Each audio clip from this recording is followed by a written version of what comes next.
పవన్ కళ్యాణ్కి huge fan following ఉంది. అకీర్ ఆనంద్ ఈయన పొలిటిక్స్లోకి వెళ్ళేటి బట్టి అతను ఎలా పెర్ఫామ్ చేస్తాడు, అతని కోసం ఎదురు చూస్తున్న పరిస్థితి మీరు చూస్తున్నారు కొన్ని రోజుల నుంచి. అతని వాకింగ్ స్టైల్ లేకపోతే పవన్ కళ్యాణ్ లాగా అతను ఉన్నాడు, అభివాదం చేయటం కానీ సంథింగ్ అలాంటి. అంటే ఆ రేంజ్కి ఎవరైతే అభిమానులు ఉన్నారో రేంజ్కి వచ్చే అవకాశం ఉంది మీరు అంటే పవన్ కళ్యాణ్ వారసుడిగా అంటే ఇప్పుడు పరిస్థితి ఏంటంటే 3 వారసులు రాబోతున్నారు అనేది కనిపిస్తోంది. 3 వారసులు అంటే వీళ్ళు వారసులు అని కూడా అనలేము, వారసులకి వారసులు. అసలు మూడో తరం. అంటే రామారావు గారి వారసుడు బాలకృష్ణ అనుకుంటే బాలకృష్ణ వారసుడిగా మోక్షజ్ఞం తీసుకురావడానికి ప్రయత్నాలు సీరియస్ గా జరుగుతున్నాయి అనే వార్త వినిపిస్తోంది ఈ మధ్య. ఆయన ఏదో కొంత తెరకి అనుగుణంగా తనని తాను మలుచుకునేటువంటి ప్రయత్నంలో ఉన్నాడు అనే కూడా వింటున్నాం. ఇదే క్రమంలో కృష్ణ గారి వారసుడిగా వచ్చినటువంటి మహేష్ బాబు వారసుడు కూడా రెడీ అవుతున్నాడు. గౌతమ్ కృష్ణ రెడీ అవుతున్నాడు. ఆయన జిమ్ లో ఉన్నటువంటి ఫోటోలు వైరల్ అయ్యాయి, ఇలాంటివి బయటకు వచ్చినాయి. అవును సార్. సో ప్రిపేర్ అవుతున్నాడు, బాడీని ప్రిపేర్ చేస్తున్నాడు అని ఆ అభిమానుల ఆనందంతో మా వారసుడు వస్తున్నాడు రెడీగా ఉన్నాడు. అదే టైంలో పవన్ కళ్యాణ్ కి సంబంధించిన వారసుడు వస్తున్నాడు. చిరంజీవి వారసుడిగా పవన్ కళ్యాణ్ వస్తే పవన్ కళ్యాణ్ వారసుడిగా ఇప్పుడు అకిరా వస్తున్నాడు అనేది ప్రచారం. అయితే అకిరా అపీరెన్స్, తను వినయము, అలాగే టోటల్గా ఆయన పట్ల ఒక కార్యకర్తలాగా నడిచాడు. ఈ కార్యకర్తగా నడవటం ఎక్కడికి వచ్చినా ఏ వీడియోలోనూ కూడా ఎక్కడా కూడా అతన్ని ఓవర్ పెర్ఫార్మెన్స్ ఎక్కడా లేదు. ఒక క్రమశిక్షణాయుతమైనటువంటి సైనికుడిగానే కనిపిస్తున్నాడు ఆ కుర్రాడు. ఇండస్ట్రీలోకి వెళ్ళాలి, లేకపోతే అక్కడ ఇంకేదో చెయ్యాలి, దీనికోసం ఏదో ఒక స్కీమ్ వేయాలి, ఈ తహతహలేవి కనిపించలేదు.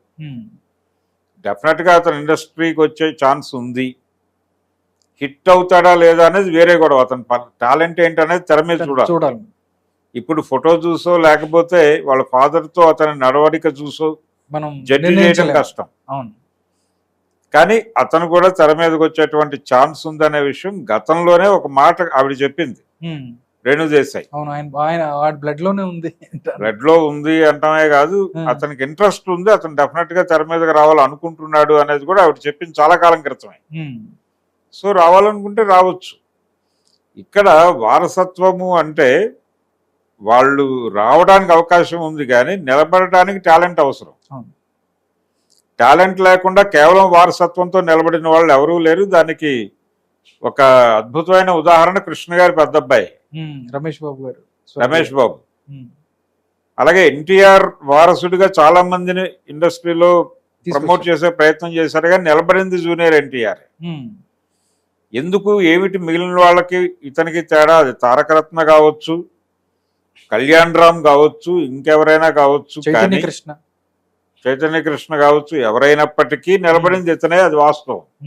అంటే టాలెంట్ ఉంది, వారసత్వమే నిలబెట్టదు, టాలెంట్ నిలబెడుతుంది. వారసత్వం పరిచయం చేస్తుంది అంతే, టాలెంట్ నిలబెడుతుంది. ఆ టాలెంట్ ఉన్న వాళ్ళు నిలబడతారు. వాళ్ళు వారసులకు వారసుల అనేది వేరే గొడవ. వారసులకు వారసులు అనే సిద్ధాంతం రేపు అక్కినేని ఫ్యామిలీ నుంచి కూడా రావచ్చు.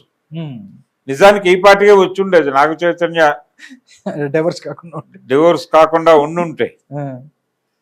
ఈ మధ్య వైవిఎస్ చౌదరి గారు ఒక మాట అన్నాడు ఒక వేదిక మీద నుంచి. ఆయన ఎన్టీఆర్ ఫ్యామిలీలో 4వ తరం హీరోని పరిచయం చేస్తున్నానని చెబుతూ, హరికృష్ణ గారి మనవడితో సినిమా చేయబోతున్నానని చెబుతూ, ఎన్టీఆర్ అభిమాన సంఘం నాయకుడిగా ఉన్నప్పుడు, ఆయన రాజకీయాల్లోకి వెళ్ళిపోతున్నాను అన్నప్పుడు, నందమూరి బాలకృష్ణ అప్పుడు ఇంకా పూర్తి యాక్టివ్గా సినిమాల్లోకి రాలేదు.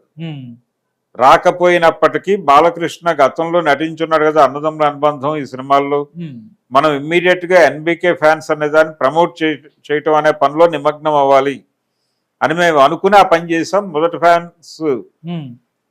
మొదటి ఫ్యాన్ అసోసియేషన్ గుడివాడలోనే ఏర్పడింది, దాని వెనకాల మేము ఉన్నామని చెప్పాడు ఆయన. అంటే వారసుడి కోసం అభిమానులు ఎంత ఏగరగా చూస్తారో చెప్పాడు ఆయన.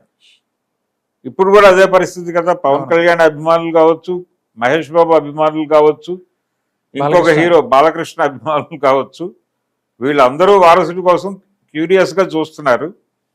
ఇప్పుడు ముగ్గురు వారసులు వచ్చేస్తారు అనే వాతావరణం అయితే కనిపిస్తోంది. ఎవరు సక్సెస్ అవుతారనేది సినిమాలు రిలీజ్ అయిన తర్వాత విడిగా మాట్లాడుకుంటాం. Okay sir, thank you so much గురుగారు. Thank you.